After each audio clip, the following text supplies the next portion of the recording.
शनि प्रदोष जीवन को सुख देने वाली, संतान समृद्धि वैभव देने वाली। निवेदन है आपसे, सूर्य अस्त का समय हो, प्रदोष का समय, प्रदोष काल शाम के समय पर कटोरी में सरसों का तेल ले लीजिए। शंकर के शिवलिंग पर किसी मंदिर में जाकर सरसों का तेल शिव पर चढ़ा। तेल चढ़ते समय शंकर के शिवलिंग पर त्रिपुंड बना दें। ये एक उंगली, चीटी उंगली के पास वाली उंगली शंकर के शिवलिंग पर टच कर कर रखें और अपनी मनोकामना पूर्ण कहें। बाबा विश्वनाथ पूरा करता है। भगवान शंकर के द्वार पर स्वयं शनि महाराज आज मिलने के लिए, और जितने ग्रह नष्ट देने वाले हैं, कारक ग्रह हों, बेकार वृत्ति वाले हों, वो सब आज शनि सबके दोष मिटा देता है। शंकर भगवान के मंदिर में आज शनि प्रदोष के दिन, मंदिर में नहीं तो घर में अगर शंकर का शिवलिंग है तो एक दिया अवश्य लगाओ। शनि महाराज जीवन का सुख प्रदान करेंगे, आनंद। शनि मान लो कोई व्यक्ति पैसे खाकर चले गया, नहीं दे रहा है, शास्त्र कह रहा है भगवान शंकर के मंदिर में शमी का पत्र, शमी का पत्ता, शमी पत्र, शंकर के मंदिर में काली तिल्ली के साथ में शमी पत्र, शनि प्रदोष सुख का दिन। स्वयं शंकर को प्रिय है प्रदोष का व्रत, इसलिए निवेदन है बन सके व्रत करते हुए भगवान शंकर का अनुमोदन करें, जीवन को सार्थक बने। भगवान शिव का स्मरण करते हुए आनंद करते। शंकर सुख की दायिनी है, शिव आनंद के। वो क्या नहीं देता, क्या नहीं देता। आरोग्यता देने वाला अगर कोई है तो शंकर है। भगवान कृष्ण के यहाँ जब 16,108 रानियों से संतान नहीं हुई तो पुत्र देने वाला अगर कोई है तो शंकर है। क्या नहीं। और भगवान राम और कृष्ण को यदि परम धाम जाना भी है, राम और कृष्ण को अगर परम धाम की ओर जाना भी है और उनको अब कहना है कि अब तुम्हें प्राण छोड़ना पड़ेगा, तो मृत्यु का निमंत्रण देने वाला भी शंकर ही है। मृत्यु का निमंत्रण देने वाला भी शंकर। 26 प्रदोष का फल एक क्षण में प्राप्त हो जाता है, क्षण में। तब कहा जिस दिन प्रदोष का दिन हो, 26 प्रदोष में से कोई भी प्रदोष का दिन हो और प्रदोष काल में आप अपने घर से जल और एक हाथ में घी का भरा हुआ दीप, उसका दिन हो और प्रदोष काल में आप अपने घर से जल और एक हाथ में घी का भरा हुआ दीप लेकर जिस दिन शंकर के मंदिर में जाते हो, शंकर को जल चढ़ाकर हाथ का स्पर्श जलाधारी पर कर कर शिव मंदिर में दीप प्रज्वलित कर देते हो, 26 प्रदोष का पुण्य फल उसी क्षण प्राप्त हो जाता है। 26 प्रदोष का फल एक ही दिन में, एक ही क्षण में प्राप्त हो जाता है। 26 प्रदोष। शमी की जो पत्ती होती है, शमी की जो पत्ती होती है, एक पत्ती में जितनी पत्तियां लगी होती हैं और एक पत्ती के अंदर, जरा ध्यान देंगे, जैसे इस पत्ती में ढेर सारी पत्तियां लगी हुई, पत्ती में से भी एक पत्ती तोड़ोगे और एक पत्ती तोड़ने पर उस पत्ती को भी अगर गिनोगे तो उसमें बहुत सारी पत्तियां होती हैं। आज प्रयास करना, अगर कहीं आपको शमी की पत्ती मिले तो जैसे ये पत्ती, इस पत्ती को तोड़ा गया, इस पत्ती में से एक पत्ती निकाली गई और एक पत्ती निकालकर आप धीरे से रखना, उसमें भी बारीक बारीक बारीक बारीक बारीक बारीक बहुत सारी पत्तियां नजर आती हैं। शिव महापुराण की कथा कहती है जो सोमवार की अष्टमी हो या प्रदोष का व्रत हो या 12 महीने की शिवरात्रि हो या किसी भी दिन प्रदोष काल के अंतर्गत शंकर भगवान को एक शमी का पत्ता कोई भूलवश भी समर्पित कर देता है तो जितनी एक पत्ती में पत्तियां होती है और उस पत्ती के अंदर भी एक पत्ती को तोड़ने के बाद जितनी पत्तियां होती है उतने जन्म मृत्यु लोक में मनुष्य के नहीं होते। 84 लाख योनियों में से वो योनियां कट जाती हैं और देव योनि प्राप्त हो जाए। एक शमी पत्र की इतनी मात्रा। लड़का लड़की 40 साल के हो गए, 35 साल के हो गए, उनका अगर विवाह नहीं हुआ है, बहुत रिश्ते आए चले गए, संबंध आए चले गए, या जो बेटा बेटी चाहते हैं कि हम अच्छा पढ़कर एक नौकरी सरकारी प्राप्त कर लें, कोई ऐसा अच्छा जॉब हमारी किस्मत में मिल जाए, उन बेटा बेटियों से निवेदन करूंगा, यदि आप चाहते हो तो एक प्रयास जरूर करो, एक प्रयास अपनी जिंदगी में जरूर करो। शिवलिंग समझ लेना जरा अच्छे से, शिवलिंग जलाधारी गणेश, कार्तिकेय, अशोक सुंदरी, और ये शिवलिंग और ऊपर भगवान शिव की 5 बेटियां, जया, विषहरा, शामलीवारी, दौतली, देव। 3 प्रदोष या 3 शिवरात्रि। कितनी प्रदोष? 3 या 3 शिवरात्रि। मेरा बेटा बेटियों से निवेदन है, जो अच्छी पढ़ाई कर रहे हैं, मेहनत करो, अच्छा पढ़ो, और मेहनत के साथ में जब कंपटीशन एग्जाम में बैठने का समय आए, 3 स्थान जहां पर आपको प्रथम अशोक सुंदरी, अशोक सुंदरी की जगह पर जब आप बेलपत्र समर्पित करेंगे तो डंडी का मुख जहां से पानी बहता है उस स्थान पर रखेंगे। दूसरा शमी का पत्ता, शमी का पत्ता। दूसरा शमी के पत्र को देवादिदेव महादेव पर जब आप समर्पित करेंगे तो उसका डंडी का मुख भी जहां से जल बहता है उस ओर रखेंगे। और तीसरे नंबर पर है आंख का पुष्प। एक पुष्प होता है आंख का सफेद, और एक पुष्प होता है हल्का सा नीला। करें दर्शन आप लोगों ने? जम के तो बोलो जरा, करें ना? एक सफेद होता है, एक हल्का सा नीला होता है। सफेद आंख का जो पुष्प होता है वो केवल देवादिदेव महादेव का एक स्वरूप होता है, और हल्का सा जिसमें गुलाबीपन, नीलापन होता है वो शिव, पार्वती, गणेश, कार्तिकेय, अशोक सुंदरी, जया, विषहरा, सामरीवारी, दौतली, देव और शिव जी के जितने गण हैं उन सबका प्रतीक होता है। तो तीसरे नंबर का जो आंख का गुलाबी कलर या हल्का नीला सा जो पुष्प होता है, उस 5 पुष्प का गुच्छ मां जगत जननी का जो स्थान है जलाधारी, जहां अगर आप इधर बैठे हो तो उसकी विपरीत दिशा, इधर बैठे हो तो उसकी विपरीत दिशा, इधर बैठे हो तो उसकी विपरीत दिशा, विपरीत दिशा में उस पुष्प को समर्पित करना है। अच्छी पढ़ाई करो, अच्छी मेहनत करो, और मेहनत के साथ में जब कंपटीशन एग्जाम के लिए जा रहे हो उस जगह पर सीए की पढ़ाई भी कर रहे हो, चाहे किसी भी पढ़ाई में लगे हो, मेहनत के साथ में बाबा देवादिदेव महादेव को 3 प्रदोष या 3 शिवरात्रि आप दिल से बाबा को समर्पित कर कर, बाबा से प्रार्थना कर कर अशोक सुंदरी पर चढ़ाई हुई बेलपत्र को वापिस लेकर आइए। जिस विद्या स्थल पर आप पढ़ाई करते हो, जिस कमरे में आप रहते हो, वहां उस बेलपत्र को 3 प्रदोष की या 3 शिवरात्रि की बेलपत्र रखिए। जिस समय बाबा आपकी नौकरी लगा दे, ये 3 बेलपत्र एक साथ किसी भी प्रदोष पर शिव जी को समर्पित करिए। ये शिव तत्व है। आप मेहनत करें, खूब मेहनत करें, कंपटीशन एग्जाम के लिए जितनी कोचिंग कर सकते करो, मेहनत करना उतना करो, जितना करते हो उससे 4 गुना ज्यादा करो, और उसके साथ में देवादिदेव महादेव से नंदीश्वर शिव महापुराण से एक बात सीख कर जाइए। अगर आपको लग रहा है कि दुख समाप्ति नहीं हो रहा है, एक बीमारी से उठे दूसरी बीमारी में लग गए, फिर कोई दुख आ गया, फिर कोई दुख आ गया, फिर कोई तकलीफ आ गई, फिर कोई तकलीफ आ गई, बार बार आपको लग रहा है कि दुख पीछा ही नहीं छोड़ रहा, तो नंदीश्वर शिव महापुराण की कथा आपको कह रही है, प्रदोष के दिन, प्रदोष काल में 2 जगह दिए लगाना प्रारंभ कर दो। पहला बेलपत्री के वृक्ष के नीचे,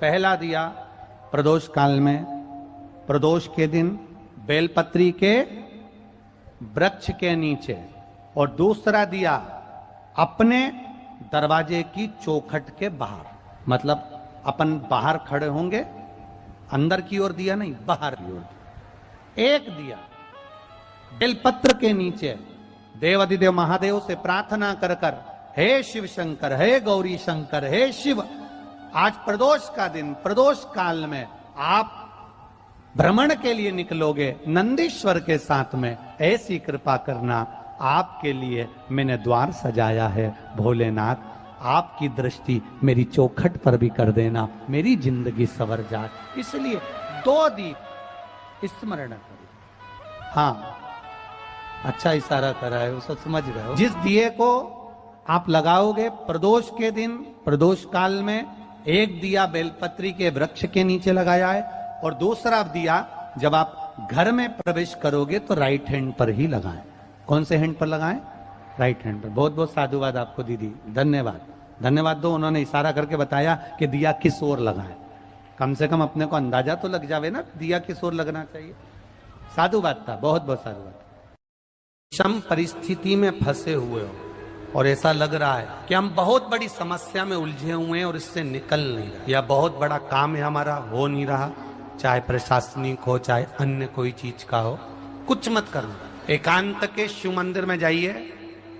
अगर एकांत का शिव मंदिर भी नहीं मिले तो एकांत में कहीं छोटा सा मिट्टी का शिवलिंग का निर्माण कर, पार्थिव शिवलिंग का निर्माण करें, पर करना एकांत में, घर के बाहर किसी एकांत में शिवलिंग का निर्माण कर लो। या तो एकांतेश्वर महादेव पर चले जाओ, कोई एकांत में शिव मंदिर हो वहां, या कहीं एक पार्थिव शिवलिंग का निर्माण करो, छोटा सा। एक बेलपत्र, बहुत ध्यान से सुनना, एकांतेश्वर महादेव का ये वृतांत। जब किसी विषम परिस्थिति में उलझे हुए हो, बहुत बड़ी समस्या सामने आकर खड़ी हो गई है, सबके हाथ जोड़ लिए, सबसे निवेदन कर लिया कि हमारा ये काम कर दो, नहीं हो रहा, सब दूर से मेहनत कर ली है, परिश्रम कर लिया है, परिश्रम तब भी जारी रखना। एक बेलपत्र, एक चावल का दाना, एक सफेद पुष्प, एक शमी का पत्ता, एक छोटी सी दुर्वा। दुर्वा जानते हो सब लोग, जो जमीन पे दूब लगी रहती है, दुर्वा, दूब, दुर्वा, एक दुर्वा। वो दुर्वा में बस, दुर्वा में वो जो दुर्वा होती है, कोई कोई दुर्वा एक डंडी की होती है। दुर्वा में बस इतना ध्यान रखना कि दुर्वा एक रहे और उसमें से 2 पत्तियां निकली हुई हो। देखिए ना आप लोगों ने, पहले बोलो, जम के बोलो, देखा है ना?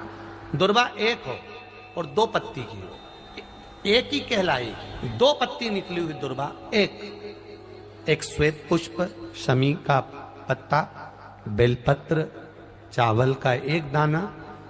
एकांत में कोई शिव मंदिर हो, अगर मंदिर ना हो तो एक छोटा सा पार्थिव शिवलिंग का निर्माण किसी पेड़ के नीचे एकांत में जाकर पूजन कर कर, आराधना कर कर, घी का दीप लगाकर, एक एक सामग्री शिव जी पर अपने मन की कामना कर कर समर्पित करना प्रारंभ कर दीजिए। शुरुआत दुर्वा से कर, दुर्वा के बाद में श्वेत पुष्प, शमी का पत्ता, चावल का दाना और बेलपत्री सबसे आखिरी में बाबा को समर्पित कर कर, हृदय से प्रार्थना कर कर, बाबा से निवेदन कर कर, दीप अगर मंदिर में कर रहे हो तो दीप ठंडा होने का इंतजार मत करना।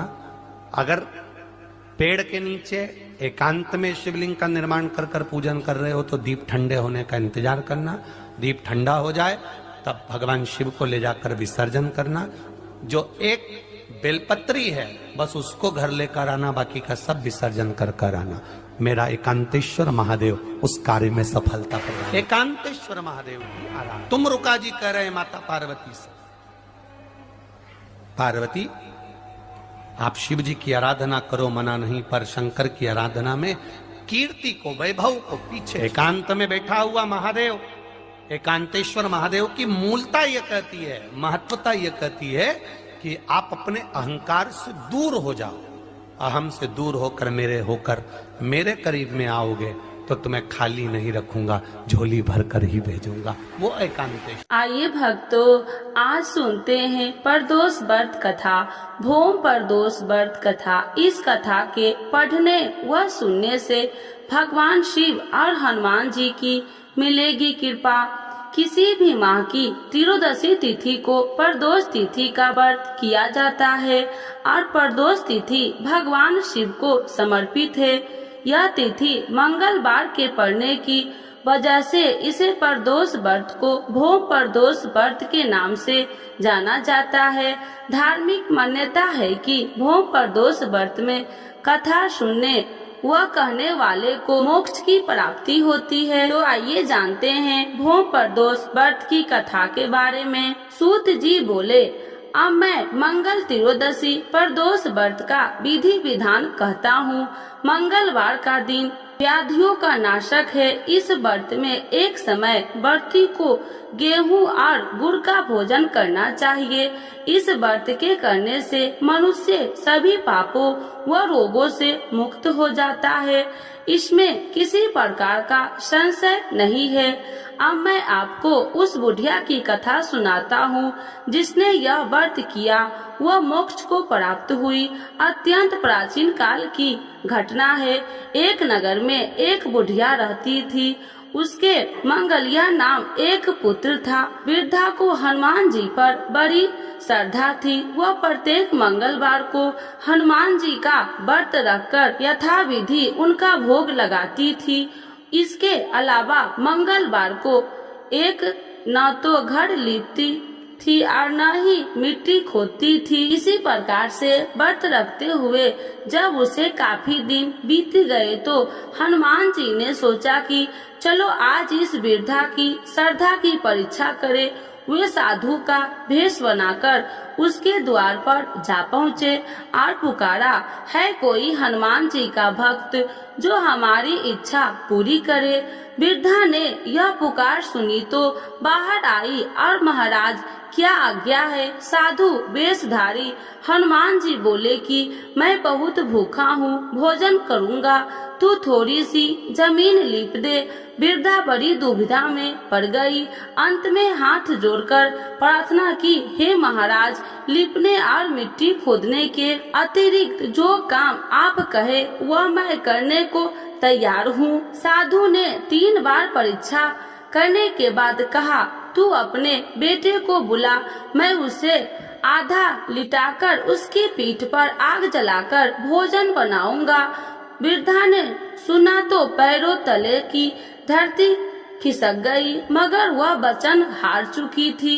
उसने मंगलिया को पुकारकर साधु महाराज के हवाले कर दिया, मगर साधु ऐसे ही मानने वाले न थे। उन्होंने वृद्धा के हाथों में ही मंगलिया को ओथा लिटाकर उसकी पीठ पर आग जलवाई। आग जलाकर दुखी मन से वृद्धा अपने घर के अंदर जा घुसी। साधु जब भोजन को बुलाकर कहा कि अब मंगलिया को पुकार ले ताकि वह भी आकर भोजन लगा ले, वृद्धा ने आंसू भरकर कहने लगे कि अब उसका नाम लेकर मेरे हृदय को और न दुखाओ। लेकिन साधु महाराज न माने।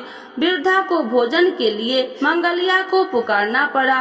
पुकारने की देर की मंगलिया बाहर से हंसता हुआ घर में दौड़ा आया। मंगलिया को जीता जागता देखकर वृद्धा ने सुखद आश्चर्य हुआ। वह साधु महाराज के चरणों में गिर पड़ी। साधु महाराज के उसे अपने असली रूप में दर्शन दिए। हनुमान जी को अपने आंगन में देखकर वृद्धा को लगा कि जमीन सफल हो गया। तो एक बार बोलिए प्रेम से, शिव जी की जय, हनुमान जी की जय, माता पार्वती की जय। आरती शिव जी की। ओम जय शिव ओमकारा, स्वामी जय शिव ओमकारा, ब्रह्मा विष्णु सदा शिवे अर्धांगी धारा। ओम जय शिव ओमकारा, एकानन चतुरानन पंचानन राजे, स्वामी पंचानन राजे, हंसासन गरुड़ासन विषवाहन साजे। ओम जय शिव ओमकारा, दो भुजी चारि चतुरी भुजी, दसी भुजी अति सोहे, तीन गुण रूप निरखिते, तिरुवन जन मोहे। ओम जय शिव ओमकारा, अच्छी माला बनी माला, मुंडी माला धारी, स्वामी मुंडी माला धारी त्रिपुरारी संकारी करिमाला धारी।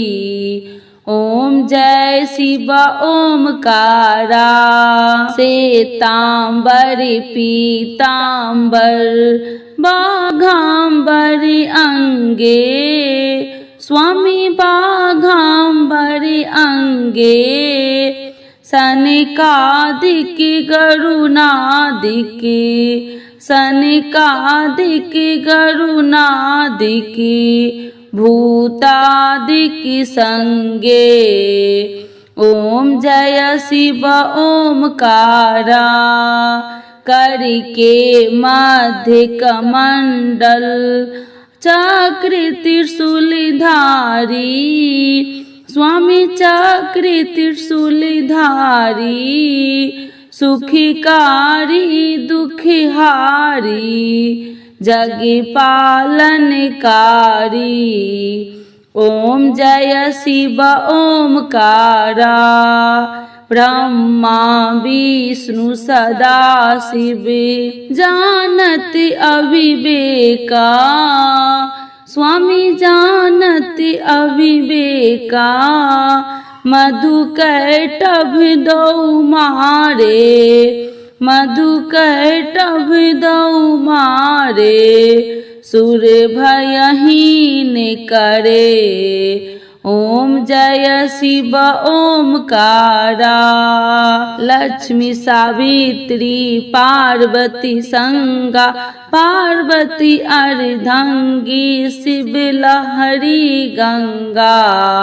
ओम जय शिव ओमकारा पार्वती सोहे पार्वती शंकर कैलासा स्वामी शंकर कैलासा भांगी धतूर का भोजन भस्म वसा। ओम जय शिव ओमकारा जटा में गंगा बहती है गल मुंडन माला स्वामी गल मुंडन माला शेष नाग लिपटावती ओढ़त मृग छाला। ओम जय शिव ओमकारा काशी में विराजे विश्वनाथ नंदी ब्रह्मचारी स्वामी नंदी ब्रह्मचारी नित्य उठी दर्शन पावती नित्य उठी दर्शन पावती महिमा अति भारी। ओम जय शिव ओमकारा त्रिगुण स्वामी जी की आरती जो कोई नर गावे स्वामी जो कोई जन गावे कहत शिवानंद स्वामी मन वांछित फल पावे। ओम जय शिव ओमकारा प्रभु हर शिव ओमकारा। भोला बाबा की जय पार्वती माता की जय।